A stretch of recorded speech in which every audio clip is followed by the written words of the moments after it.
ఇచ్చాడు భగవంతుడు. మంచి తల్లి గర్భం నుంచి పంచభౌతికమైన దేహం ఇచ్చాడు. ఆడ మగ కదా, ఆడ మగ దేహం ఇచ్చాడు. పంచభౌతికమైన దేహం ఇచ్చాడు. పంచేంద్రియాలు కలిగినటువంటి దేహం ఇచ్చాడు. అన్ని చూపు ఇచ్చాడు, మంచిగా కళ్ళు వినడానికి చెవులు ఇచ్చాడు, తినడానికి నాలుక రుచి ఇచ్చాడు. మరి ఎన్ని ఇచ్చినటువంటి భగవంతుని యొక్క నామం చెప్పుదామంటే చెప్పదు. గురువు గారు 2.5 అంగుళాల నాలుక కదా. ఇది ఎంత చెడ్డది అంటే అది అప్పుడే మంచి వింటది, అప్పుడే చెడు మాట్లాడుతుంది, అప్పుడే మంచి తీసుకుంటుంది, అప్పుడే చెడు తింటుంది. దీనికి సాధన లేకపోవడం వల్ల ఏమి జరుగుతుంది అంటే మనం చేసేటువంటి కర్మను మనకు అతలాకుతలం చేస్తుంది. సాధన సాధ్యతే సర్వమని గురు పరంపరలు చెప్తున్నాయి. సాధన చేయమంటున్నాయి. మరి సాధన ఎక్కడుంది? భగవంతుడి యొక్క నామం చెప్పుదామంటే మనకు సమయం దొరకదు. ఎవరిని అడిగినా ఏమంటారు? మాకు బిజీ ఉన్నది అంటారు కదా. ఇప్పుడు బిజీ ఉన్నది, తర్వాత చెప్తామంటారు. మరి భగవంతుడు ఇచ్చినటువంటి దేహం కదా, దీనికి సాధన లేదు. మనం ఏమిటి మీద సాధన చేస్తున్నామంటే ఉదయం లేచి నుంచి బ్రష్ చేసుకుని నుంచి రాత్రి పడుకునే వరకు మంది మీద సాధన చేస్తుంది ఈ నేలక. ఎలాంటి నేలగా అంటే మంది మీద సాధన, అనేటువంటి లౌకిక విషయాల మీద సాధన చేస్తారు. దానివల్ల మీకు తెలియకుండా శరీరే జచరే వ్యాధి గ్రస్తిక లేఖం మీ పాటు ఒకటి పడిపోతుంది. ఎందుకు అంటే సాధన లేదు, మైండ్ ఒక దగ్గర ఉండదు. ఎప్పుడు చూసినా టెన్షన్ టెన్షన్ టెన్షన్ టెన్షన్. మరి ఆ తల్లి భగవంతుడి యొక్క రుణం తీర్చుకోవాలంటే భగవంతుడి పూజ చేయాలి. ఇది మంచిగా ఉంది. మరి జన్మనిచ్చినటువంటి మాతా పితృ రుణం తీర్చుకుంటామా? తీర్చుకోలేదు. మరి అలాంటి తల్లిదండ్రులకు ఏం చేస్తున్నాం? ఈరోజు మనం అనాథాశ్రమాలలో ఏం చేస్తున్నాం? కొద్దిగా తల్లిదండ్రులు ముసలకపోతే ఏం తీసుకెళ్తున్నా?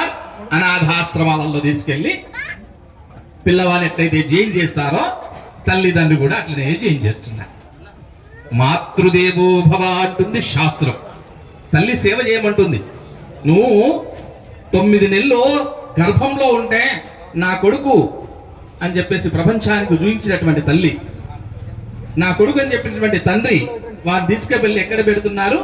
అనాథాశ్రమంలో. నువ్వు పెట్టినప్పుడు ఏం చేస్తారు? పరంపర అంట, జీన్స్ కదా మీ భాషలో. నిన్ను కూడా తీసుకుపోయి పెడతాడు. గుర్తుపెట్టు, నీ కొడుకు నీ తల్లిని నువ్వు పెడితే నీ అత్తకు నువ్వు సేవ చేయకపోతే అది కూడా అట్లనే నేర్చుకుంటుంది. ఇంతే సింపుల్, ఇందులో ఏమి లేదు. యద్భావం తద్భవతి. నువ్వు ఏదైతే చేస్తావో నీకు అది ఖచ్చితంగా వస్తుంది. నువ్వు ఏదైతే సత్కర్మ, నిత్య నైమిత్తిక కామ్య కర్మ అనుష్ఠానం, నువ్వు నిత్యము మంచిగా అనుష్ఠానం చేసుకుంటే, నువ్వు బొట్టు పెట్టుకుంటే నీ పిల్లవాడు పెట్టుకుంటాడు, నువ్వు గాజులు వేసుకుంటే మంచిగా అమ్మాయి గాజులు వేసుకుంటావు, నువ్వు భగవద్గీత శ్లోకం చెప్తావు పొద్దుగా లేచి, అనన్యాచింతయంతోమా యోజనా పరిముపాసతి తేషాం నిత్యాభియుక్తానాం యోగక్షేమం వహామ్యహం. మన భగవద్గీత శ్లోకం మనకే రాదు, వానికి ఏం చెప్తాం? మన పిల్లలకే రాదు. భగవద్గీత పుస్తకం పట్టుకోవాలంటే భయం భయం భయం అవుతుంది. నువ్వు భగవద్గీత శ్లోకం ఎప్పుడైనా చదువుతాయి 700 శ్లోకాలు ఒక్కసారి అయినా సరే ఆ శ్లోకం చదివితే మన పిల్లవాడు చదువుతాం. మనం సంస్కారం ఇవ్వట్లేదు. రామో విగ్రహాన్ ధర్మ సతధర్మ పరాక్రమ అంటుంది శాస్త్రం.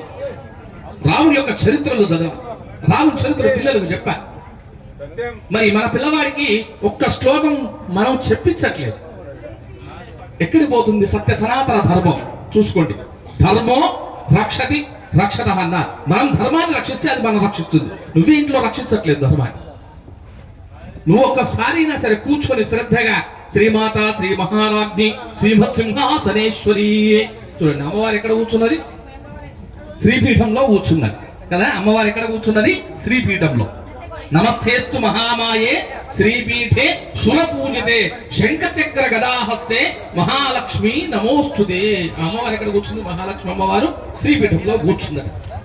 మరి అట్లాంటి అమ్మవారి యొక్క నామావళి లలితా సహస్ర నామం. అలనాడు శంకర భగవత్పాదులు భాష్యం చెప్పారు. మరి అలాంటి నామం మనం ఉచ్చారణ చేయడానికి భయపడతాం, మనకు రాదు. వాక్మే మనసి శ్రిత మానో హృదయే హృదయం మహి అహమృతే అమృతం బ్రహ్మని అంటుంది వేదం. వేదంలో వాళ్ళు చెప్తుంటారు పిల్లలు, వాక్మే మనసి శ్రిత మానవ హృదయే హృదయమహి. మనం మాట్లాడితే ఎట్లుండాలి? అమృతంగా ఉండాలి. మన వాక్కు ఏ విధంగా శుద్ధి కలగాలి? ఈ వాక్కు శుద్ధి కలగాలంటే నీ నాలుకకు సాధన లేదు, భగవత్ యొక్క నామస్మరణ లేదు. ఎట్లా శుద్ధి అవుతుంది? అది ప్రారబ్ధ కర్మ, సంచిత కర్మ. నీ ప్రారబ్ధం లేదు, సంచితం లేదు ఇందులో. మరి వాటికి సాధన చేయని ఎన్నో పూర్వజన్మ ఎన్నో పాపాలు చేసినటువంటి ఇప్పుడే తొలగిపోతాయా? మరి కొంతమందికి అంటారు, నేను భగవంతుని సేవ చేస్తున్నా నాకు భగవంతుడు కరుణిస్తలేడు. నువ్వు ఒక్కసారి చూసుకో, నీ బ్యాంక్ బ్యాలెన్స్ ఎంత ఉంది? పాపాల పుట్ట. అది తొలగిపోవాలంటే నువ్వు ఎన్నిసార్లు నామం చెప్పాలి? లక్షల సార్లు నామం చెప్తే కదా ఈ నాలుక శుద్ధి అవుతుంది. వాక్మే మనసి శ్రద్ధ మానో హృదయే హృదయమృతే. మనం మాట్లాడితే అమృతంగా ఉండాలి. వాక్కు ఎదుటి వారికి ఎట్లా ఉండాలి అంటే కరుణామృతమై ఉండాలి. అమ్మ అంట, అమ్మ చూడు ఆ దుర్గమ్మ ఎట్లా ఉంటుంది? మరి అమ్మ అంటు మనం మాట్లాడితే చచ్చిపోవాలనిపిస్తుంది. ఒక్కొక్కడు మాట్లాడుతాడు అయితే ఇక వాడి నోటికి మొక్క. ఎందుకంటే వాడికి మొత్తం ప్రారంభ కర్మనే ఉంది, వాడి ఉడవలేదు ఇంకా.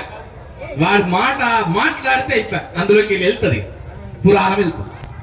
కాబట్టి మనం ఏం చెయ్యాలి అంటే భగవంతుడు ఇచ్చినటువంటి ఈ యొక్క దేహానికి మాతాపితృ రుణం ఎప్పుడు తీర్చుకోలేదు. కనీసం వాళ్ళకు సేవ చెయ్యాలి. మరి వాళ్ళ సేవ చెయ్యాలి అంటే మనం ఏం చేయాలి? మొట్టమొదలు మన సంకల్పం చేసుకోవాలి. ఎదుటి వాళ్ళు చెప్తే చేయకూడదు. జన్మనిచ్చిన తల్లికి ఈ నాలుకతో మట్టతో ఒక్క మాట అంటే రౌరవాది పంచమహాపాతకాలు చుట్టుకుంటాయట. దేవరుణం, ఋషి రుణం, పితృరుణం అయిపోయింది. ఋషి రుణం, ఋషులు మనకు మహాభారత భాగవత రామాయణం రచించారు. ఇవన్నీ చదవాలి, భగవద్గీత చదవాలి. మనం భగవద్గీత శ్లోకాలే చెప్పాం. మరి ఆ ఋషులు రాసినటువంటి మహావాక్యాలు వినాలి అంటారు. కనీసం వేద పారాయణం చేస్తుంటే వింటే మన యొక్క శరీరంలో ఉన్నటువంటి రోగాలన్నీ తొలగిపోతాయి. మనం వేదం చదవం. అందుకోసమే శాస్త్రంలో ఏం చెప్తాబడుతుంది అంటే మనస్సమాధీయత. మనం ఎప్పుడైతే శ్రద్ధతో నిత్య నైమిత్తిక కామ్య కర్మ అనుష్ఠానం చేస్తామో మనకన్నీ కూడా ఆ భగవంతుడు మనకు కల్పిస్తాడు. మరి ఋషులు రాసినటువంటి మహాభారత భాగవతం అమ్మవారి యొక్క దేవి భాగవతం అంటారు. ఇప్పుడు చూడండి, మీ అమ్మ ఎదురుగా కూర్చుంది కదా దుర్గమ్మ. మీరు కూర్చుండబెట్టేది దుర్గమ్మనేనా?